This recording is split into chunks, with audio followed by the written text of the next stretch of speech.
Grabe, legit po talaga na 10 Taslan shirts. Bilangin natin, 1, 2, 3, 4, 5, 6, 7, 8, 9, 10.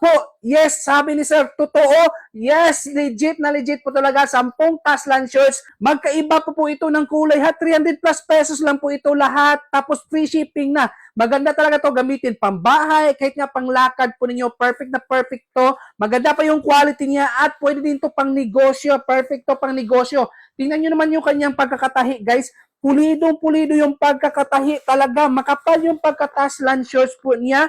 Tingnan nyo yung pagkakatahi, oh. Makapal yung pagkataslan shorts po niya, guys. Tingnan nyo siya. Garterized na po ito, ha. Pero meron na po siyang drawstring na kasama. Tapos tingnan nyo naman yung pagkakatahi talaga. Pulido, oh. At tingnan nyo sa malapitan yung kanyang tela. Makapal yung kanyang pagkatela, guys. Makapal yung kanyang pagkataslan shorts. At ang nagustuhan ko talaga sa kanya ay malalim yung kanyang bulsa.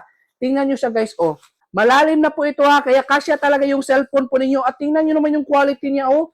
Tingnan nyo yung pagkatela niya, hindi talaga siya manipis, guys. Makapal talaga yung pagkatela niya, sobrang ganda. 10 Taslan shorts, iba't ibang kulay pa po yan, ha. Free shipping na siya, 300 plus pesos lang, free shipping na po yan. Perfect pang negosyo, perfect pang lakad sa mister mo, or para sa'yo, or kahit nga pambahay, perfect na perfect to. Malamig pa sa balat po natin, kaya perfect din ngayong summer, guys. Kaya ano pang hinihintay mo hanggat meron pa po itong stocks na ko. Make sure po na dyan kayo sa Yellow Basket mag-check out para 10 Taslan shirt po talaga yung matatanggap mo. Tapos makapal pa talaga yung tela. Free shipping na po yan ha.